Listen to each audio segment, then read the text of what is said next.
জয় গুরু পরম প্রেমময় শ্রী শ্রী ঠাকুরের চরণে আমার ভূমিষ্ঠ প্রণাম। আর আপনাদের প্রত্যেককে জানাই আনন্দিত জয় গুরু।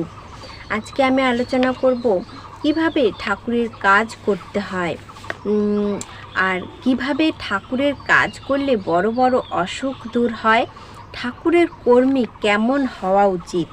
বর্তমান আচার্যদেব গল্পের মাধ্যমে খুব সুন্দর করে কিন্তু বুঝিয়ে দিয়েছেন। চলুন শুনে নেই কীভাবে কাজ করলে আমরা ঠাকুরের কর্মী হতে পারবো এবং বড় বড় অসুখ আমাদের দূর হবে। সমবেত কর্মীমণ্ডলীর উদ্দেশ্যে পরম পূজ্যপাদ শ্রী শ্রী আচার্যদেব নিম্নোক্ত বর্তমান বক্তব্য রাখেন। কৃতজ্ঞতার একটা গল্প বলি। ঠাকুর সদ্য চিকিৎসক হিসেবে তখন গ্রামে রয়েছেন। এক অবস্থাপন্ন মহিলার পায়ে কার্বাঙ্কল। সে বলছে, আমার চিকিৎসা ঠাকুর ডাক্তার করবে, অন্য ডাক্তারকে দেখাবো না। অন্য কোনো ডাক্তারের উপর তার নির্ভরতা নাই। ঠাকুরের চিকিৎসায় মহিলা সুস্থ হয়ে ওঠেন।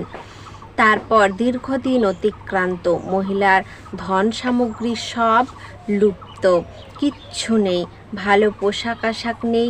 সদ্য চিকিৎসক হিসেবে তার উপর সেই নির্ভরতার জন্য ঠাকুর তাকে আশ্রমে নিয়ে এলেন। রকমারি খাবার তাকে খাওয়ান, কখনো 8 পদ, কখনো 108 পদ। সাথে মহিলার পেছনে লাগাও চলছে যাতে মহিলা রেগে ওঠে। খাওয়ানো আর রাগানো। কখনো মহিলার সামনে আদি রসাত্মক গল্প, তা নিয়ে অনেকের মনে প্রশ্ন উঠত।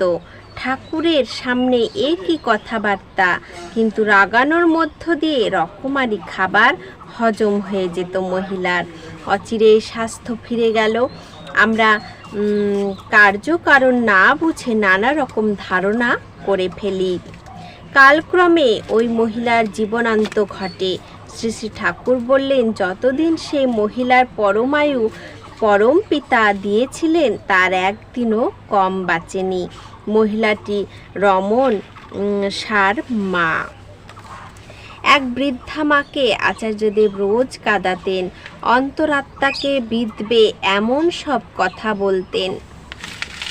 তাহলে ঠাকুরের দয়া যদি থাকে তাহলে কিন্তু বড় বড় অসুখও পালিয়ে যায়। এই যে মহিলাটিকে, এই যে রমণ সার মা, তাকে ঠাকুর এত যত্নে রেখেছিলেন, এত ভালোবেসেছিলেন। কারণ কি?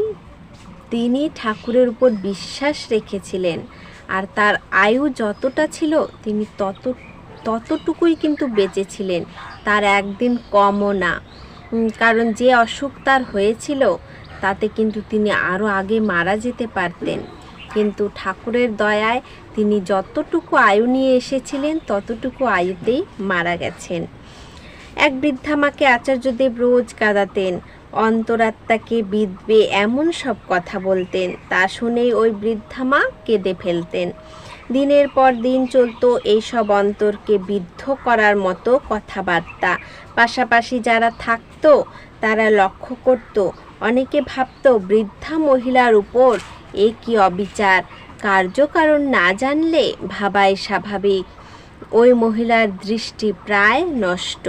চক্ষু চিকিৎসক যারা চিকিৎসা করেছেন তারা বলেছিলেন দৃষ্টিশক্তি আর ফিরবে না, কিন্তু দিনের পর দিন কাঁদতে কাঁদতে মহিলার দৃষ্টিশক্তি ফিরে পান।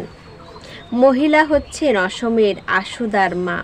তাহলে ঠাকুর নিশ্চয়ই জানতেন যে কাঁদতে কাঁদতেই তার দৃষ্টিশক্তি ফিরবে, তাই তাকে রোজ এমন করে কথা বলতেন, এমন বিধিয়ে কথা বলতেন যে সে কেঁদে ফেলতেন। তাই ঠাকুর যেহেতু জানতেন যে কাঁদতে কাঁদতে তার দৃষ্টি ফিরবে, তাই তাকে কাঁদাতেন, আর কাঁদাতে কাঁদাতেই তার কিন্তু দৃষ্টিশক্তি ফিরে গেল। দৃষ্টির স্বচ্ছতা না থাকলে পরম পিতাকে যেমন ঠাহর করা যায় না, আচার্যদেবের ক্ষেত্রেও তাই। আমরা তার কাজকর্ম ভেবে কুল পাই না। তাহলে আমাদের যে কাজ আমরা যদি ঠাকুরের উপর বিশ্বাস করি বা তার কাজ করি, তাহলে কিন্তু আমাদের বড় বড় অসুখও কিন্তু সেরে যায়। আর এইভাবেই আমরা ঠাকুরের কর্মী হয়ে উঠতে পারি। আপনারা সকলে এমনটাই করুন। আজকের আলোচনা প্রসঙ্গ এই পর্যন্তই। জয় গুরু।